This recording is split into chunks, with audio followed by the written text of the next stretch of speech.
சித்தப்பு வச்சு விளையாண்டுக்கு இருக்காருல்ல, இது ஒரு முதல குட்டின்னு நினைச்சீங்கன்னா அதுதான் கிடையாது. இது ஒரு மீன். இதோட பேர் அலிகேட்டர் ஃபிஷ். இவனுக்கு இன்னொரு பேர் இருக்கு, வாழும் புதைப்படிவம். பொதுவா அழிஞ்சு போன உயிரினங்களை தானப்பா புதைப்படிவம்னு சொல்லுவாங்க. இவன் வாயை குழந்துக்கிட்டு வாழாட்டிக்கிட்டு வாழ்ந்துக்கிட்டு தானே இருக்கான் அப்படின்னு கேட்பீங்க.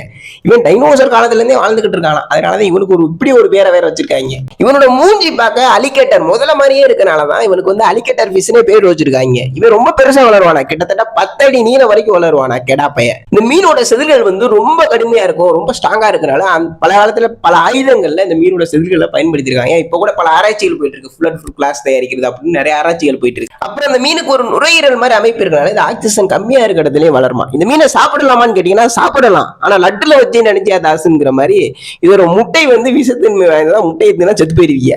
அப்புறம் இந்த மீனை வாங்கி வீட்டுல வளர்க்கலாம்னு கேட்டீங்கன்னா வளர்க்கலாம். இந்த மீன் அதிவேகமா வளர்றதுனால மீன் தொட்டியோட அளவு, அப்புறம் அது கொடுக்குற ஃபுட்டு செலவெல்லாம் பார்த்துட்டு வாங்குறது நல்லது. அதெல்லாம் சரிப்பட்டு வராதுப்பான்னு நினைச்சீங்கன்னா கெண்டை குஞ்சியோ கெளுத்தி மீனும் வாங்கி வளங்க, அதுவும் மீன் தானே.